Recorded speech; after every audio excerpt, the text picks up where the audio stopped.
The UK could leave the EU. This is the prediction of Prime Minister David Cameron, revealed in a preview of his delayed speech on Britain's status within the bloc. Meanwhile, he has been wavering about the idea of an in-out referendum, saying it could be held after the next general election in 2015. Nigel Farage, the leader of the UK Independence Party, told RT's Sara Firth that the vote should be held right now.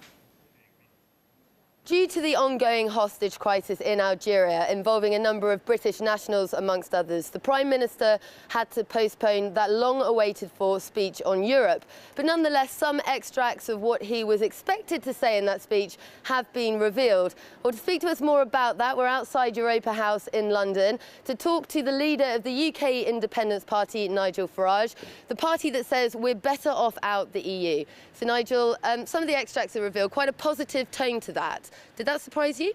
Well, positive in a sense. I mean, he's using Eurosceptic language to pursue a Europhile agenda.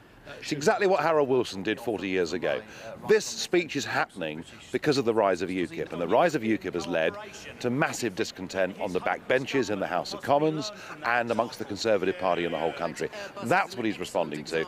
So that's why he talks tough and says we must renegotiate. But the reality of what he says, if you read the subtext, is that the EU is very good for us and it serves our interest, and I promise God to do my best over the next 5 years to do everything I can to keep Britain a member of that union. This issue is a key constitutional issue. It isn't even about economics. It's about who governs Britain. It's about, are we an independent nation that has a democracy and determines our own future or not? And I want a referendum now, not a vague promise. OK, I want to ask you, though, there's a lot of concern that if Britain left the EU, that this would massively affect our relationships, our trade relationships certainly, and have a hit on the economy as a result of that. What do you say to those concerns? Classic scare tactics, always employed by the status quo, whether they're defending slavery or the Corn Laws or EU membership. You know, try and scare everybody with a whole series of shocks. You know, 3 million British jobs would be lost if we left the European Union. Really?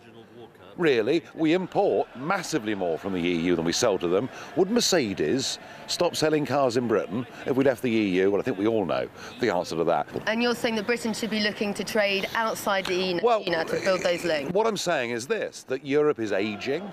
Europe as a percentage of the world economy is now below a fifth and falling quite sharply. It is gripped by a Eurozone crisis, which is likely, because of their fanaticism to keep it together, to last for up to a decade. And yeah, OK, Europe is 38% of our overseas exports, and it's an important marketplace.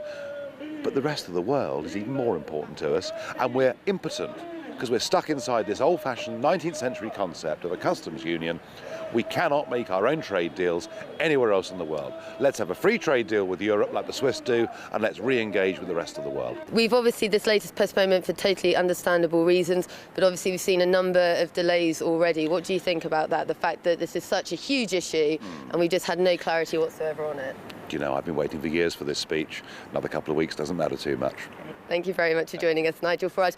And no clear information about when exactly that big speech on Europe will be delivered. There's some rumours that it could be as early as next week. And of course, the latest postponement making that big speech on Europe no less controversial here.